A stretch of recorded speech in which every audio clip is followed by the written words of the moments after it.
విశేషమైన విజయదశమి పండుగ పర్వదినం రోజున జమ్మి చెట్టును ఏ విధంగా పూజించాలి, అసలు ఈ రోజున జమ్మి చెట్టును ఎందుకు పూజించాలో అనే విషయాన్ని చూద్దాం.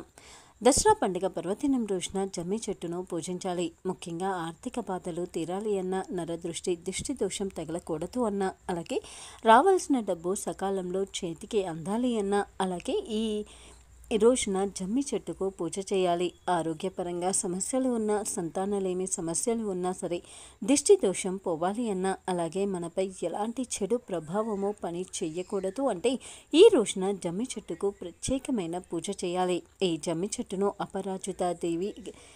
అపరాజిత దేవిగా కొలుస్తారు. అంటే అపరాజిత దేవి స్వయంగా లలిత పరమేశ్వరి దేవి, రాజరాజేశ్వరి దేవి ఈ జమ్మి చెట్టులో ఈరోజు కొలువై ఉంటారు. అందుకే ఎంతో శక్తివంతమైనటువంటి విజయదశమి పండుగ పర్వదినం రోజున జమ్మి చెట్టులో ఈ దేవతలు కొలువై ఉంటారు. కాబట్టి జమ్మి చెట్టుకు పూజ చేయాలి. అలాగే జమ్మి చెట్టుకు పూజ అనేది మనకు విజయాలను అందిస్తుంది. అందుకే ఈ రోజున జమ్మి చెట్టుకు పూజ చేస్తారు. అలాగే జమ్మి చెట్టును ఈ రోజున బంగారంగా భావిస్తారు. బంగారంతో సమానంగా జమ్మి చెట్టును భావించాలి. అందుకే ఈ రోజున జమ్మి చెట్టు పూజ అనేది చాలా ప్రత్యేకమైంది. విజయదశమి పండుగ పర్వదినం రోజున జమ్మి చెట్టుకు పూజ చేసే ముందు జమ్మి చెట్టు చుట్టూ కూడా శుభ్రం చేయాలి. అయితే జమ్మి చెట్టు అందుబాటులో లేని వారు జమ్మి ఆకు లేదా జమ్మి కొమ్మ మీకు ఏది అందుబాటులో ఉన్నా సరే దానిని ఇంటికి తెచ్చుకొని ఇంట్లోని పూజా గదిలో పూజ చేయాలి. ఒకవేళ జమ్మి చెట్టుకు పూజ చేసే సౌకర్యం మీకుంటే అది జమ్మి చెట్టు దగ్గరికి మీరు అన్ని పూజా సామాగ్రిని తీసుకొని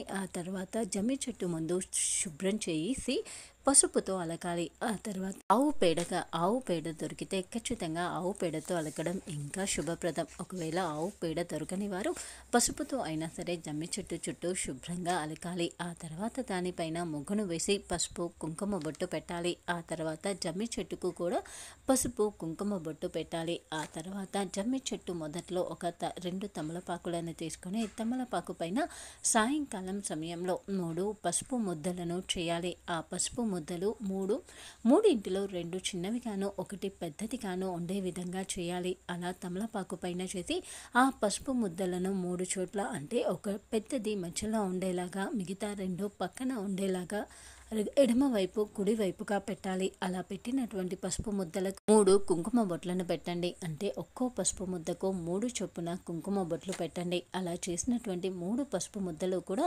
ఒకటి రాజరాజేశ్వరి అమ్మవారు కాగా మిగిలిన 2 కూడా ఆ అమ్మవారి యొక్క అనుచరులైనటువంటి జయాదేవి, విజయాదేవిగా ఉంటారు. అందుకే ఈ 3 పసుపు ముద్దలను కూడా జమ్మి చెట్టు మొదట్లో పెట్టి జమ్మి చెట్టుకు అలాగే మీరు చేసినటువంటి అమ్మవారికి కూడా నమస్కారం చేసుకోవాలి. అలాగే ఈ రోజున జమ్మి చెట్టు యొక్క మంత్రాన్ని చదవాలి. అంటే ఓం అపరాజిత దేవియే నమః, ఓం విజయదేవియే నమః. అలాగే ఈ రోజున ఈ మంత్రాన్ని, అంటే ఒక్కో మంత్రాన్ని 21 సార్లు పఠించాలి. ఓం జయదేవియే నమః, ఓం విజయదేవియే నమః, ఓం అపరాజిత దేవియే నమః అను ఈ 3 పేర్లను కూడా 21 సార్లు జపించాలి. అలా జపించిన తర్వాత అమ్మవారికి పూజ చేయాలి. అక్షంతలు, బియ్యము, అలాగే అగరబత్తి, ధూపంను చూపించాలి. ఆ తర్వాత అమ్మవారికి నైవేద్యంగా మీరు ఇంటి దగ్గర నుంచి వండినటువంటి వీటినైనా, లేదు అంటే కొంచెం బెల్లంను అయినా సరే అమ్మవారికి నైవేద్యంగా నివేదించాలి. ఆ తర్వాత జమ్మి చెట్టు చుట్టూ, అంటే మొత్తం మీరు జమ్మి చెట్టు మొదట్లో చేసినటువంటి అమ్మవారితో సహా వచ్చే విధంగా జమ్మి చెట్టు చుట్టూ 11 ప్రదక్షిణలు చేయండి. అలా అమ్మవారి అనుగ్రహం మీకుంటుంది. కష్టాలు, ఇతి బాధలు అన్నీ కూడా తొలగిపోతాయి. అయితే ఇలా జమ్మి చెట్టు దగ్గర పూజ చేయలేని వారు ఈ రోజున జమ్మి ఆకును అయినా లేదా జమ్మి కొమ్మను అయినా సరే ఇంట్లో తెచ్చుకొని పూజ చేయవచ్చు. అయితే మీరు ఈ విధంగా పూజ చేసి జమ్మి చెట్టు చుట్టూ ప్రదక్షిణ చేసిన తర్వాత మాత్రమే ఆ చెట్టు నుంచి ఆకులను సేకరించండి. అలా సేకరించినటువంటి ఆకులను ఒక తెల్లని కాగితంపై తీసుకోండి.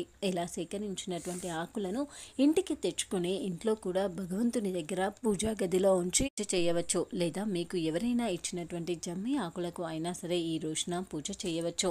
ఈ రోజున ఇంట్లో జమ్మి ఆకును తెచ్చుకున్న తర్వాత ఆ జమ్మి ఆకులను ఇంట్లో డబ్బు పెట్టేటువంటి ప్రదేశంలో, అలాగే మీరు ఎప్పుడు ఏ పని మీద బయలుదేరినా సరే ఆ పని దిగ్విజయంగా పూర్తి అవ్వడం కోసం ఉపయోగించే వాహనాలు, అంటే మీ కార్, వెహికల్, ఇలా వాటి దగ్గర ఇంకా మీకు ఆదాయ మార్గంగా ఉన్నటువంటి వస్తువులు ఏవైతే ఉన్నాయో వాటిని, అంటే ఉదాహరణకు డాక్టర్ అయితే తనకు సంబంధించిన వస్తువులు, ఇంజనీర్ అయితే రోజువారీ ఉపయోగించే పరికరాలు, ఇలా మీ ఆదాయానికి ఉన్నతికి మీకు సహకరిస్తున్నటువంటి పరికరాలన్నింటి దగ్గర కూడా ఈ జమ్మి ఆకును వేయండి. ముఖ్యంగా జమ్మి చెట్టు ఈ రోజున బంగారంగా భావించబడుతుంది. ఈరోజు జమ్మి ఆకును ఇంటికి తెచ్చుకున్నారు అంటే స్వయంగా బంగారాన్ని ఇంటికి తెచ్చుకున్నారు అని అర్థం. అందుకే ఈ బంగారాన్ని ఇంట్లో డబ్బు పెట్టేటువంటి ప్రదేశంలో, బంగారం ఉంచిన ప్రదేశంలో, అలాగే ఇంటిలో మనము ప్రతిరోజు మన ఆరోగ్యాన్ని కాపాడుతూ మనకు నోటికి రుచికరమైన వంటలు అందించే స్టవ్ వంటగదిలో, అలాగే బియ్యం, ఇంకా విలువైనటువంటి అన్ని వస్తువులు, అలాగే ఇంటి ప్రధాన ద్వారం, మనం ఉపయోగించే వాహనాలు, అలాగే మన ఉన్నతికి ఆదాయ మార్గంగా ఉంటున్నటువంటి వస్తువులు అన్నింటి దగ్గర కూడా ఈ జమ్మి ఆకును పెట్టండి. ఈ విధంగా చేస్తే మనకు కంటికి కనబడకుండా మనం ఉపయోగించే వస్తువుల చుట్టూ ఉన్నటువంటి దిష్టి కానీ, అలాగే చెడు దృష్టి కానీ, అలాగే దిష్టి దోషం ఏది ఉన్నా సరే పోతుంది. అందుకే ఈ రోజున జమ్మి ఆకును బంగారంగా భావించి పూజ చేయాలి. ఇంతకు ముందు చెప్పినటువంటి పద్ధతిలో జమ్మి చెట్టుకు పూజ చేసి జమ్మి ఆకును సేకరించండి. అలా చేస్తే శత్రుబాధలు, దిష్టి దోషాలు అన్నీ కూడా పోతాయి.